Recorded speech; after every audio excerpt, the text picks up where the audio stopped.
남북 정상회담 관련 뉴스 많이 쏟아졌죠? 네, 이틀 앞으로 다가왔습니다. 그래서 어제 문재인 대통령은요, 종전선언을 위한 최소한의 합의 주체를 남북미 3자로 규정했습니다. 처음 나오는 발언이라서 더 눈길을 끌고 있는데요. 평화체제 로드맵을 보다 구체적으로 언급한 겁니다. 어제 한일 두 나라 정상이 통화를 하면서 문재인 대통령이 밝힌 바인데요. 또한 문 대통령은 아베 일본 총리에게 남북 정상회담의 성공은 북미 정상회담은 물론이고 일본과 북한의 관계 정상화에도 큰 도움이 될 거다라고 말했습니다. 그러면서 종전선언 관련된 이야기를 한 건데 종전선언은 남북만의 대화로 해결될 게 아니라 최소한 남북미 3자 합의가 이루어져야 성공할 수 있다라면서 일본의 협조를 요청했습니다. 또 아베 총리는요. 남북 정상회담에서 일본인 납치 문제도 제기해달라고 요청을 했는데 이에 대해서 문 대통령은 김정은 위원장에게 아베 총리의 입장을 전달하겠다라고 밝혔습니다. 아베 총리는 뭐 급하긴 급하죠. 본인 지지율이 지금 계속 최저치를 경신하고 있으니까 급하긴 급한데 그 남의 나라 정상 회담을 한다는 자꾸 가가지고 자기 나라 문제를 거론해달라고. 이야기는 여기서 이제 중요한 거는 남북미라고 아마도 남북미 플러스 중국 정도 되겠죠. 네, 예. 실제로 종전의 선언을 해야 될 주체로 보이기 때문에요. 예. 그 남북 정상회담은 이제 북미 정상회담으로 가기 위한 길라잡이 역할, 길목에 해당되는 것 같은데, 글로 들어가서 남북 회담으로 들어가서 북미 회담으로 나오는, 예. 그게 중요하겠죠. 그래서, 종전선언, 이미 이제 트럼프 대통령이 스포일러 했지 않습니까? 꽤 많이 했습니다. 본인 광을 벌려고. 남북 회담에서는 종전선언을 상징적 의미 수준에서 하겠죠. 예. 왜냐하면 종전 선언을 하면 이제 평화협정으로 그걸 휴전협정을 대체해야 되는 거잖아요. 근데 그거는 남북회담에서 할 수가 없고 그래서 아마도 많은 부분을 트럼프가 마무리 짓는 형태로 남북회담에서는 협의되거나 선언하거나 하지 않겠는가. 트럼프 대통령 본인의 광을 최대한 팔 수 있도록 여지를 남겨줘야 트럼프 대통령이 북미 회담에 대한 흥미를 계속 가질 테니까 내가 사인만 하면 내가 다 한 게 되는 거야? 이렇게 생각하게 만들어줘야 되는 거 아니겠습니까? 그래서 운을 띄우거나 상징적인 의미의 얘기만 하겠죠. 네, 청와대 핵심 관계자도 이렇게 밝히고 있는데요. 종전선언이라고 해서 갑자기 한 번 만났다고 되는 거 아니라면서 남북미 정상이 만나서 합의할 수도 있는 것도 아니고 사전회담 등을 열어서 여러 가지 이야기를 해야 된다라고 밝히고 있습니다. 그러니까요. 예. 우리는 운을 띄우거나 길을 열어주겠죠. 그리고 이제 대략 한 달 후에 트럼프 대통령이 와서 그럼 내가 이 공을 다 가져오는구나. 이런 생각이 들도록. 그럼에도 불구하고 어쨌든 정상에 만나니까 우리가 이때까지 얘기한 것과는 다르거나 한 발 더 나간 뉴스가 나오게 만들려고 남북 모두 노력하겠죠. 지금 사실 남북 정상회담에서 선언되거나 나왔어야 할 뉴스가 너무 많이 나왔어요. 네, 북한에서 뭐 폐기하고 발사 안 하고 뭐 이런 얘기. 그렇죠. 지난 주말 동안 이루어진 네, 일입니다. 핵 동결부터 기본적으로 이 정상회담에서 논의가 되지 않겠나 했는데 그 단계를 지나가 버렸어요. 혼자. 북한 먼저 선제적으로 해버렸기 때문에 진도가 너무 빨리 나와가지고요. 그리고 종전에 관한 얘기는 트럼프 대통령이 광을 팔았죠. 남북 정상회담에서는 도대체 뭘 할까? 예, 궁금합니다. 네, 또 종전 관련해서는요. 2007년 남북 정상회담 결과물인 14선언에서도 관련된 이야기가 나온 바가 있긴 합니다. 종전을 선언하는 문제를 추진하기 위해서 협력해 나간다라는 거였는데요. 이제 그 연장선이 논의될 것으로 보입니다. 14선언은 이제 노무현 대통령과 김정은 위원장이 만났을 때 한반도에서 3자 4자가 만나가지고 그래서 3자 4자라는 것은 남북 미 중이죠. 3자 4자가 만나가지고 종전 문제를 추진하기로 협력하자. 그렇죠. 예. 길 트는 이야기를 했던 그렇죠. 건데요. 굉장히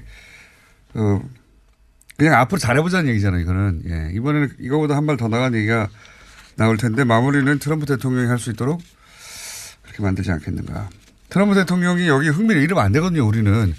모든 공은 트럼프 대통령한테 다 넘기고 우리는 그냥 평화체제를 가져오면 된다. 그리고 이런 보도를 좀 앞으로 좀 봤으면 좋겠어요. 그러니까 평화협정이 맺어지면 도대체 어떻게 되는 건가. 평화협정이라는 건 통일하고는 다른 거거든요. 과거 이제 남북 문제 관련해서는 최종 목표가 통일이라고만 얘기했고 이건 머릿속에 잘 그려지지 않는데 지금 평화협정 맺고 뭐 수교하고 한다는 것은 이웃 나라가 된다는 겁니다. 예.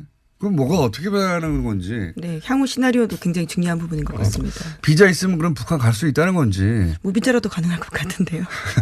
그러니까 이게 양국 체제에 가까운 거거든요. 지금 현재 논의되는 이야기의 1차 종착지는. 네. 그러면 어떻게 될 건지에 대한 이야기가 쏟아져야 될 타이밍인 것 같은데 아직 우리 언론은 드루킹 때문에 바빠가지고 거기까지 못 가고 있습니다. 정상회담 기사도 많이 나오고 있습니다. 많이 나오긴 하는데요. 예. 이게 다 읽으면 뻔한 뉴스 아닙니까 현재까지는. 예. 그 이유가 어떻게 될지 저는 그 그림을 왜냐하면 우리 머릿속에 없어요. 우리 머릿속에는 남북관계가 휴전 협정이 평화협정으로 바뀌고 북미 수교가 돼가지고 이제 북한에도 미국 대사관이 생긴다는 거 아닙니까? 말하자면 북미 수교임이라는 것 아주 간단하게 말하면 그 다음에 어떻게 되는지는 모르겠어요. 그 다음에 우리 관계가 그럼 우리가 김일성 대학에 유학 갈 수 있나요? 가보지 않은 길이라서 정말 다양한 상상을 하게 만드는 것 같습니다. 그런 상상이나 혹은 뭐 가능한 지점들 뭐 예, 말씀하신 유럽으로 가는 기차도 가능할 것 같고요. 그거는 거기까지는 저는 오랫동안 상상해봤는데 그 다음이 어떻게 될까? 예, 그게 궁금합니다. 그런 뉴스를 지금 만들고 상상하고 할 때가 아닌가 싶습니다. 예. 다음 뉴스는요? 예, 남북 정상회담을 앞둔 취재 열기도 뜨겁습니다. 어제 청와대가 밝힌 바에 따르면요. 지금까지 취재를 신청한 내외신 취재진이 모두 2,850명이라고 합니다. 외신은 40개국 140개가 넘는 매체가 취재를 하기로 결정되었다고 하는데요. 2000년, 2007년 정상회담 때와 비교해 보면요. 2배 늘었습니다. 현장에서도 미디어 등록이 가능해서요. 취재진 규모는 더 늘어날 것으로 보입니다. 요즘 외신 보면 남북 관련 뉴스 굉장히 많이 냅니다. 예, 특히 뭐랄까요. 지명도가 있는 언론일수록 그것도 그럴 수밖에 없는 게 그 정도 규모가 돼야 또 한국에 특파원을 규모 있게 보내잖아요. CNN도 그렇고 뭐 하여튼 엄청나게 뉴스를 많이 내고 있어요. 예. CNN은 원래 한 명이가 2명밖에 없었거든요. 상주하는 사람들이.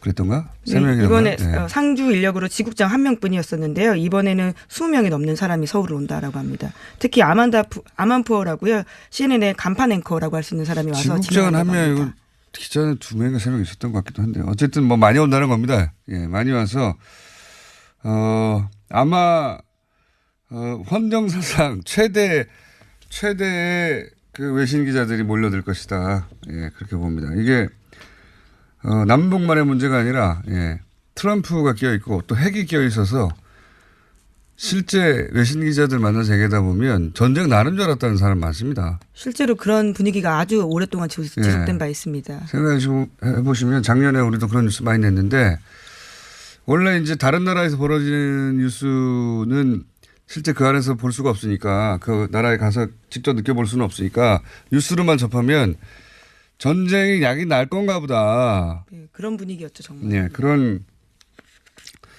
실제 만나서 얘기해 보면 그래요.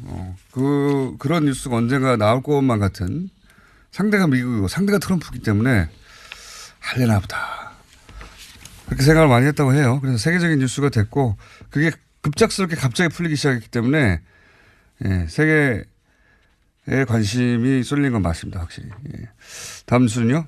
네, 대북 신중파로 꼽히는 제임스 매티스 미국 국방장관이 북미 비핵화 협상에 긍정적인 전망을 내놨습니다. 매티스 장관은 북한의 미사일 실험 발사 중단 및 핵실험장 폐기를 진전으로 보느냐라는 기자들의 질문에 대해서 협상의 결실이 있을 것으로 낙관할 이유가 많다라면서 지켜보자고 말했습니다. 매티스 장관은 이번 발언이요. 지난번보다 한 발 더 나아간 것으로 보이는데요. 지난 12일에는요. 하원 군사위원회 청문회에서 한반도 비핵화를 향한 바른 길로 가는 중일 수도 있다고 조심스럽게 낙관한다라고 했는데요. 그보다 더 많은 이유가 있다라면서 낙관을 자신하는 거죠. 이제 이 공은 소위 이제 대북 강경포군 신중파들이 그 백악관에 낙관적인 쪽으로 기울고 있는 그 공은 폼페이오. 예.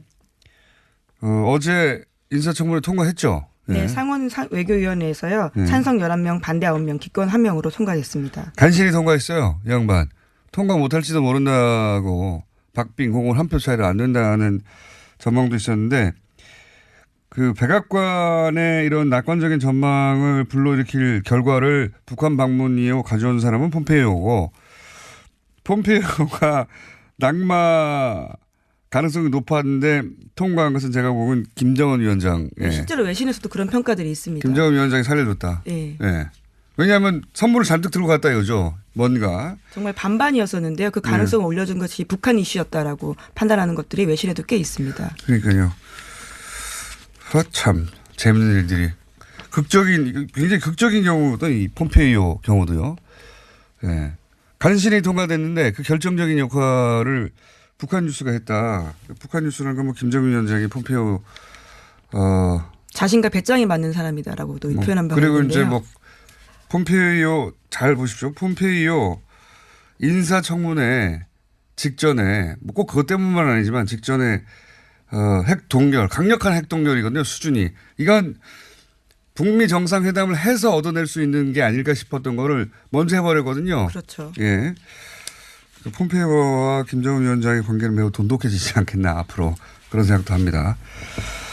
자, 다음 주도 하십니까? 시간이 네. 거의 다 돼가는데 하나 둘 정도 하면 끝날 것 같습니다. 네, 그러면 남북 정상회담 관련된 뉴스는 여기까지 하고요. 다른 뉴스 전해드리겠습니다. 네. 이명박 정부 국정원이 2010년쯤부터 악성 코드를 심는 방식으로 불법 사찰을 벌인 정황을 검찰이 최근 포착했다고 어제 저녁 JTBC가 전했습니다. 이메일 침투 등이 명시된 국정원 내부 보고서를 확보했다라는 건데요.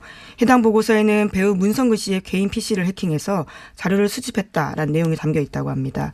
뿐만 아니라 이 팀은 특별팀이라고 하는데요. 명진 스님의 사이버 활동을 감시하고 당시 김대중 전 대통령의 비자금 관리자로 의심받던 홍모 씨를 미행했다라고 합니다. 이거 뭐 굉장히 흔한 기법이죠. 예. 이메일 보내가지고 이메일 클릭하면 감염시켜서 네, 악성 코드를 감염시키는 건데요. 감염시켜서 상대방의 PC 내용을 뜯어보는 것. 다만 이제 이 타겟을 문성근 씨로 잡았는데 잘못 잡았어요. 뜯어봐야 아무것도 안 나옵니다. 컴퓨터를 사용하실 수 있으면 이메일을 사용할 텐데요. 개인적으로 제가 이불을 자합니다만 PC 뜯어봐야 별거 안 나옵니다. 근데 문성근 씨만 했겠는가. 예. 네, 내부 보고서에 담긴 내용이라고 하기 때문에요. 더더욱 수사에 검찰이 박차를 가하고 있다라고 합니다. 뜯어봐야 아무것도 안 나올 것이고. 근데 이런 사실을 알고 나면 개인은 굉장히 위축되죠. 예. PCI에서 하는 모든 활동을 다 들여다본다는 거거든요. 이렇게 해킹한다는 것은 뭐 이메일만 뜯어본다는 게 아니라 일단 해킹이 됐으니까 그 PC가 본인이 게 아니에요. 사실상. 예. 해킹한 주체가 다 뜯어볼 테니까요. 네, 그렇죠. 일거수일투족을 볼 수 있다라는 것 때문에 굉장히 위축될 것으로 보입니다. 뭐 이메일로 보내서 침투하는 방식 아주 원시적인 방식인데 제가 알기로는 여하간 그런 일이 있었고 이게 문성근 씨에게만 있었겠는가. 예. 시간이 거의 다 됐네요. 장충기 예. 문자 하나만 더 소개해드리면요. 뉴스타파가 장충기 문자 계속해서 공개하고 있는데요. 이번에는 고위법관이 있습니다.